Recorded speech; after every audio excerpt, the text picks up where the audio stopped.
আপনাদের সকলকে এসো গপ্প শোনাইয়ের একটি নতুন এপিসোডে সুস্বাগতম। আপনারা শুনছেন হাওয়া বদল। এই গল্পে আপনারা প্রেম, পুরাণ, থ্রিলার এবং প্রতারণা এই চারটে জিনিসই একসাথে পেতে চলেছেন। আমরা আমাদের শ্রোতাদের একটি বিষয় অবগত করতে চাই। আমাদের গল্পের সমস্ত ঘটনা ও চরিত্র কাল্পনিক এবং বাস্তবের সাথে এর কোনো মিল নেই।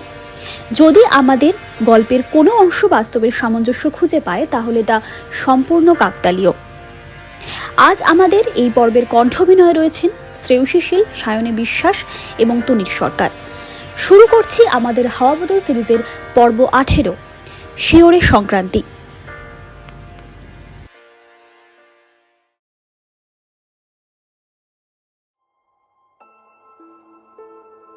ধৃতি অর্জুনের দিকে তাকিয়েছিল, যেন অর্জুনের থেকে সুদর্শন পুরুষ সে এখনো অবধি তার জীবনে প্রত্যক্ষ করেনি। অর্জুনের সুপুরুষ ব্যক্তিত্ব, তার অন্তর্মুখী ভাব, সংরক্ষিত ব্যক্তিত্ব ধৃতিকে মুগ্ধ করল। তারপর হঠাৎ তার মনে হলো, পুলিশ কেন এই আশ্রমে? লেডি চিফকে জিজ্ঞাসাবাদ করছে। আশ্রমে কি এমন ঘটল? তাহলে কি সে নিচে গিয়ে দেখবে? অর্জুন মাধবী দেবী সহ সবাইকে বলল, দুর্গা বলে আশ্রমে যিনি থাকেন তাকে আসতে বলুন। মাধবী দেবী চুপ করে রইলেন। যে মেয়েটিকে দুদিন আগে দুর্গা উদ্ধার করে আনলো সেই মেয়েটি এগিয়ে এলো। অর্জুনের দিকে তাকিয়ে সে বলল, এই আশ্রমে শুধু একজনই দুর্গা থাকেন। মাধবী দেবী মেয়েটির দিকে তাকালেন।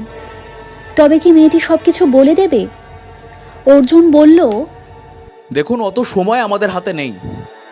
দুর্গা বলে যিনি আশ্রমে থাকে তাকে একবার ডাকুন। তাকে একবার আমাদের সাথে থানায় আসতে হবে। মেয়েটি হেসে অর্জুনকে বলল, পুলিশ বাবু, আপনি দেবী দুর্গাকে ধরতে এসেছেন, কিন্তু সেটা তো আপনি পারবেন না।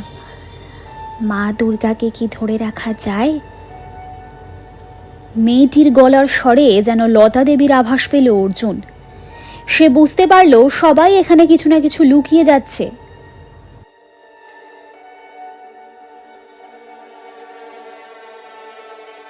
অর্জুন বলল, আপনারা সবাই মিলে যতই চেষ্টা করুন, অপরাধীকে কিছুতেই বাঁচাতে পারবেন না আমাদের হাত থেকে। ধৃতির মনে ঠেকল কথাটা। পুলিশ বাবুরা দুর্গাকে অপরাধী বলছেন কেন? তাহলে কি দুর্গা? ধৃতি অর্জুনের কাছে গেল, বলল, পুলিশবাবু, ওসব না হয় পরে হবে। আপনি একটু বসুন। অন্নপূর্ণা আশ্রমে এসেছেন আপনি, আপনার জন্য একটু চা করে আনি। অর্জুন এবার দৃঢ় কণ্ঠে বলল, আপনাদের এখানে চা আড্ডা দিতে আসেনি। যাকে খুঁজতে এসেছি তাকে নিয়ে যাবই। আপনারা এইসব ছল কৌশল করে তাকে কিছুতেই বাঁচাতে পারবেন না। অর্জুন তার টিমকে আদেশ দিল গোটা আশ্রম রেড করার এবং দুর্গাকে খুঁজে আনার। মাধবী দেবী বললেন, বাবা বাবা এমনটা করো না বাবা, এই আশ্রম আমাদের সব কিছু, এখানে পুলিশ ঢুকিয়ে কিচ্ছা করো না বাবা। অর্জুন নির্বিকারভাবে বলল, আপনাদেরকে তো বলা হলো যাকে খুঁজছি তাকে এনে দিতে, আপনারাই তো এনে দিলেন না।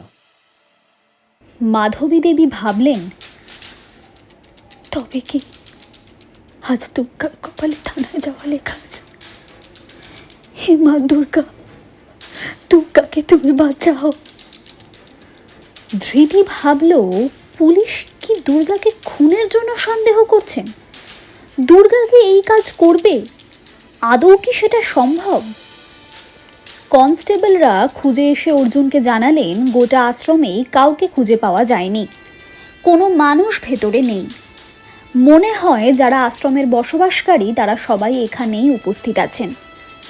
অর্জুন স্বাভাবিকভাবেই ধরে নিল যে অপরাধীকে তারা খুঁজতে এসেছিল সে পালিয়েছে।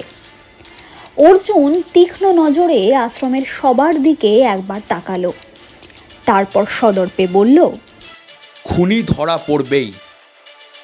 তারপর গটগট করে বেরিয়ে গেল। অন্নপূর্ণা আশ্রমের সবাই চিন্তায় পড়ল, কি এমন ঘটেছে? এদিকে রুদ্র আশ্রমে ঢোকার পথে পুলিশের গাড়ি লক্ষ্য করল। সে ভয় পেয়ে গেল। ভাবলো তবে কি শিওরে সংক্রান্তি। সে পালাতে গেল। সেই সময় পুলিশের লোকজন সমেত অর্জুন বিষয়টি লক্ষ্য করলো। তারা রুদ্রকে তাড়া করলো। দাঁড়া। রুদ্র অনেক পালানোর চেষ্টা করলো। সে জানে পুলিশের কাছে ধরা দিলে বিপদ, সে কি কোনোভাবে বাঁচতে পারবে না। অবশেষে পুলিশের কাছে ধরা পড়তেই হলো।